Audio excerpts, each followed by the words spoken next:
이번 사연은 얹혀 살면서 요구사항 많은 시댁 거지들을 내쫓고 지랄 떠는 남편에게 이혼 선언했다는 분의 사연인데요. 찌질하게 찾아와서 빌고 있는 남편을 거지 취급하고 내쫓았다는데 무슨 일이 있었던 걸까요?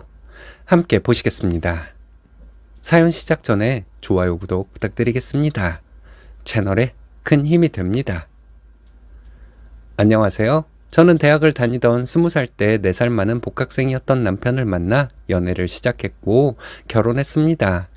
졸업하고 취직한 후 2년 후 결혼을 했어요. 연애할 때 남편의 가정 형편이 어려울 것이라고 추측은 했는데 어린 마음에 그렇게 큰 문제라고 생각하지 못했어요. 남편은 중소기업에서 엔지니어로 일하고 있고 저도 작은 회사에서 일하고 있습니다. 남편과의 평화로운 삶이 시댁 문제로 인해 흔들렸는데요. 아빠가 돌아가시면서 살던 집을 엄마랑 제가 공동명의로 물려받게 되었어요. 엄마는 좋은 분을 만나셔서 지방에서 그분과 살고 계시고 저는 아빠가 물려주신 집에서 혼자 살고 있는 상황이었습니다. 남편과 결혼 후 신혼살림을 이 집에서 시작했어요. 남편은 그리 넉넉한 생활을 하지 못했는데 대학 때는 장학금을 받아 다녔고 대학원은 조교로 일하면서 등록금이랑 생활비를 충당했던 것으로 알고 있어요. 시아버지는 오랜 투병 생활을 하셨는데 결혼 전에 돌아가셨습니다. 다행이라고 해야 할까요? 저는 돌아가시기 전에 시아버지께 인사를 할 수 있었습니다. 시아버지의 오랜 투병 생활로 인해 빚도 있었고 남편이 시댁의 생활비를 모두 책임지고 있었어요. 시누이는 취직 후에도 학자금 대출도 갚아야 하고 아직 입사한 지 얼마 되지 않아 급여가 적다고 하면서 생활비는 내지 않았다고 해요. 그래도 저랑 결혼한 후에는 남편은 시댁에 200만 원 정도를 생활비를 드렸던 것으로 알고 있어요. 결혼 후 시어머니에게 안부 전화를 드리면 바쁠 텐데 전화할 시간이 있었니? 같이 살면 매일 얼굴도 보고 좋을 텐데 라고 넌지시 같이 살자고 의중을 떠보는 것 같은 말씀을 자주 하셨는데요. 바쁜데 음식 해 먹을 시간은 있고 네 남편 아침은 든든하게 먹여 보내는 거니? 하긴 일 다니면서 어떻게 집안일을 할 수 있겠어. 낮에 내가 시간 내서 가면 좋은데 라면서 아들 잘 챙기라고 압박을 하시곤 했어요. 그런데 시어머니가 갑작스레 같이 살자는 제안을 하셨습니다. 주말에 느긋하게 아점을 먹고 쉬고 있었는데 시어머니와 시누이가 찾아왔어요. 두 사람의 예상치 못한 방문에 당황했는데요. 시어머니는 대놓고 생활비를 줄이려는 남편의 의도를 따지기 시작했습니다. 땡땡이 취직한 지 얼마 되지도 않아. 월급도 적고 두 식구 겨우 입에 풀칠할 정도인데 쥐꼬리만큼 주면서 거기서 더 줄인다고 하면 어떻게 살라는 거냐? 너희는 둘이서 생활비 얼마나 쓰냐? 따지듯 저한테 물어보셨어요. 생활비를 드리고 있는 건 알고 있었지만 돈을 줄인다는 이야기는 구체적으로 듣지 못했었는데요. 저는 가급적 시어머니와 직접적인 갈등은 피하고 싶었습니다. 하지만 시누이의 태도에 속이 부글부글 끓어올랐는데요. 방이 3개나 있으니 엄마랑 각자 방 써도 될 것 같은데? 새언니는 내가 힘든 줄 모르나 본데요. 시누이는 억울한 목소리로 말했어요. 지금 하는 일이 야근도 잦고 힘들고 회사랑도 거리가 멀어서 만성피로로 시달리고 있다고요. 같이 한 집에서 살면 생활비가 해결되지 않겠어요? 시누이는 자기 입장에서만 말하더군요. 결국 시어머니는 한 집에 같이 살 거 아니면 생활비를 더 올려서 보내라고 본인 입장만 이야기하셨습니다. 저희 친정은 부자는 아니었지만 아빠가 서울 토박이이기 때문에 어릴 때부터 살던 아파트에 계속 살고 있었고요. 물려받은 집에 신혼살림을 차리긴 했지만 시어머니 시누이와 같이 살고 싶진 않았어요. 남편이 집을 마련하는데 도와준 것도 아니고 그렇다고 가전이나 가구를 새로 구입해서 신혼을 시작한 게 아니었거든요. 막말로 남편은 젓가락 하나 들고 장가온 것하고 다를 바 없었는데요. 시어머니와 시누이가 이런 식으로 나오니 남편은 저한테 미안하다고 했어요. 저는 주택연금 제도를 이용하는 게 어떻겠냐고 했는데 시어머니 사는 집은 토지 주인이 따로 있다는 거예요. 어머님은 건물 등기만 갖고 계시다고요. 여하튼 복잡한 상황에 있어 주택연금 제도를 이용할 수 없었는데요. 생활비는 기존에 드렸던 200만 원을 1년간 유지해드리기로 했고 우선 일단락이 되었습니다. 그런데 어머님 사시는 지역이 택지 개발지구로 되면서 이주를 해야 했어요. 그 전부터 택지 개발이 된다 안 된다, 보상을 받는다 못 받는다 얘기가 나왔었는데 이제 본격적으로 이주하고 보상받는 게 진행되었어요. 토지와 건물 등기인이 달라 보상 여부가 불분명했지만 다행히 이주자 택지 분양권을 받을 수 있게 되었어요. 물론 남편이 발로 뛰어다니면서 알아보고 서류 떼고 확인받고 하는 까다로운 절차를 밟은 후에 받게 된 것이었어요. 거주 이전비만으로는 작은 월세도 구하기 어려운 금액이었습니다. 졸지에 밖에 나앉게 된 시어머니와 시누이는 할 수 없이 저희 집으로 들어올 수밖에 없었어요.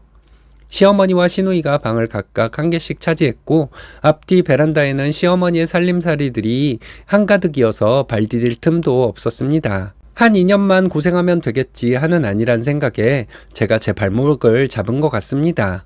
어머님과 살림을 합치면서 생활비 조달이나 용돈에 대해서 상의하지 않고 넘어간 게 문제였어요.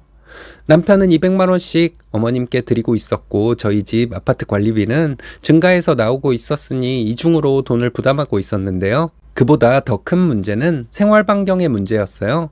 제가 출근하고 나면 시어머니가 집에 혼자 계셨는데 어느 날 시어머니가 귀걸이 안 하고 다니니? 라며 뜬금없이 물어보시는 거예요. 저는 금속 알러지가 있어서 순금 제품만 이용하고 외출할 때나 가끔 귀걸이를 하고 다녔어요. 잘 안 끼고 다녀요. 라고 말했더니 그러면 네 귀걸이 좀 내가 해도 돼? 너 안 하는 것 같더라. 순간 기가 막혔습니다. 나 없는 동안 화장대와 보석함을 뒤져봤나? 하는 생각이 들면서 불쾌한 기분이 들었어요. 안 쓰는 것만 할게. 라고 하셨는데 제가 바보같이 안 된다고 딱 부러지게 말을 못했어요. 며칠 후에 시누이가 제 귀걸이랑 비슷한 걸 끼고 있었어요. 아가씨, 저도 그런 비슷한 귀걸이 있어요. 정말 유행했던 디자인이었나 보다. 똑같은 것 같아요. 라고 말하니 이거 새언니 거 맞아요. 단번에 알아보시네. 하고 웃으면서 제가 안 하고 다니는 것 같아서 착용했다고 말하더군요. 그 귀걸이는 엄마가 귀뚜름 기념으로 처음 사준 귀걸이였고 꽤 무게가 나가는 거였는데 귀신같이 비싼 제품은 알아보았는지 딱 그걸로 샀더라고요. 제가 미리 안 된다고 안 했으니 할 수 없겠다 싶어서 더 이상 언급은 하지 않았고 저는 새로 보석함을 싸서 싸구려는 화장대에 보관하고 귀한 보석은 따로 담아 옷장 깊숙이 넣어놨습니다. 오랜만에 옷장을 살피는데 엄마가 결혼 전에 사준 명품 플립백 한 개가 없는 것 같았어요. 결혼하면 가방 하나 사기 어려울 거라고 결혼 전에 엄마가 마련해 준 거였는데요. 옷장을 다 뒤졌는데도 없길래 혹시나 해서 시어머니께 여쭤봤어요. 설마 옷장을 뒤져본 건 아니겠지 싶었는데요. 나는 모른다 하고 말씀하셨어요.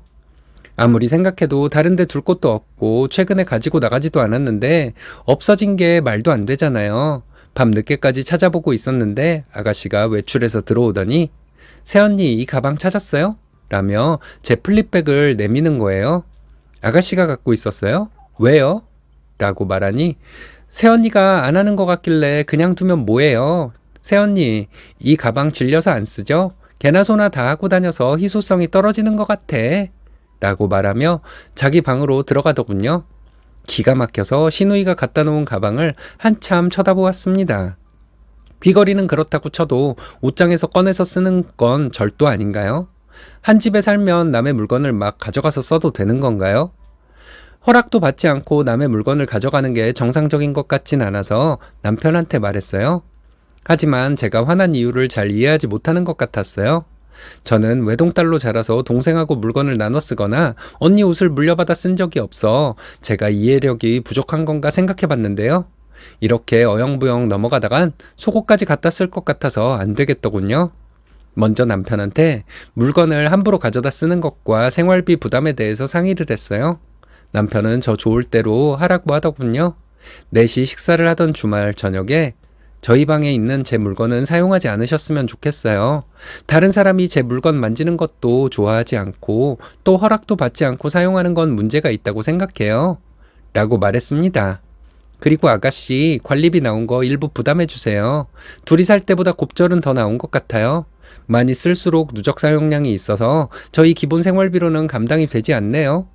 라고 하면서 이사 전과 후의 관리비 영수증을 보여드렸고 추가분에 대해서 부담하라고 했습니다. 거참 되게 치사하게 구네 라며 시누이가 투덜거렸어요. 신우이의 혼잣말은 그냥 무시하고 아가씨, 매달 어머님께 생활비로 얼마 내놓고 계시는 거예요? 남편은 200만 원씩 드리고 있는데요. 지난번에 1년간 200만 원 유지하기로 한 거 잊지 않으셨죠? 다음 달부터는 100만 원씩만 생활비로 드릴 거예요. 그렇게 말해놓고 보니 합가해서 산 지도 1년이 지나고 있었어요. 이 또한 지나간다는 말처럼 조금만 더 참으면 될 것 같았습니다. 매달 규칙적으로 하던 생리가 멈춰 테스트해보니 2줄이 나왔고 병원에 다녀왔는데 9주 만에 유산을 하게 되었어요. 생기면 낳아야지 하며 기다렸는데 막상 임신하고 유산하니 마음이 많이 허탈했습니다. 엄마한테 연락해서 위로도 받고 쉴 겸 엄마가 계신 지방에 주말에 내려갔어요. 엄마가 동네에 유명한 한의원이 있다고 진맥 받아보고 보약도 지어 먹자고 하셨는데요.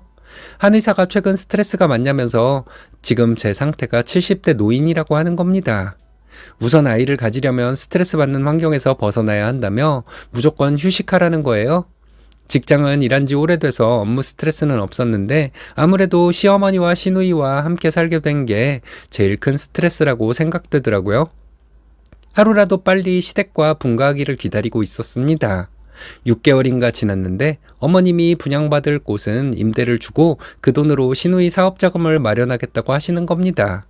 시누이가 하던 일을 그만두고 브랜드 유아복 매장을 내겠다고 했나봐요. 남편하고만 이야기한 모양인데요. 시누이가 일을 그만두고 매장을 차리던 다른 곳에 취직하던 상관은 없는데 저희 집에서 계속 같이 살겠다는 것에 반대했습니다. 시댁과의 문제에 소극적이었던 남편은 이번에는 제 편이 되지 않았어요. 저는 도저히 더 이상 시댁 식구들과 같이 살고 싶지 않았고 그러다 보니 남편도 미워 보이기 시작하더군요. 저는 엄마한테 연락해서 지금 상황이 이렇다고 이야기했고 엄마가 한참을 고민하시더니 결단을 내려주셨어요. 땡서방, 지금 살고 있는 집 나랑 공동명의인데 여태 월세 한 번 안 내고 살았지? 나도 사정이 안 좋아서 그러는데 월세 반값은 나한테 지불해야겠네. 부동산 들러서 월세 계약서 작성할 테니 그런 줄 아시겠나? 통보식으로 엄마가 남편한테 전화해서 월세를 내라고 하셨대요. 여태까지 산 거는 안 받을 테니 앞으로 매달 월세 100만 원씩 내면서 살라고요. 그리고 엄마가 남편한테 받을 월세는 다시 저한테 줄 테니 땡서방에게는 말하지 말라고 하셨습니다. 며칠간 남편이 뾰루퉁에 있더니 월세를 장모님한테 내야 하냐고 저한테 묻더군요. 집주인이 내라고 하면 내야지 별 수 있나요?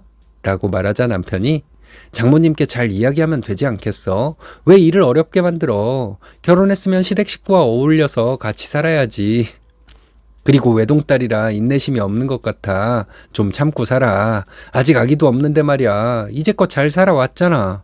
대체 뭐가 문제인데? 적당히 해. 미치새끼야. 라며 화를 내는 겁니다. 적반하장도 유분수지 저한테 화내는 게 어처구니가 없더라고요. 결혼할 때 당신이 뭐해 갖고 온 게 있었어요. 집을 해왔어. 혼수를 해왔어요.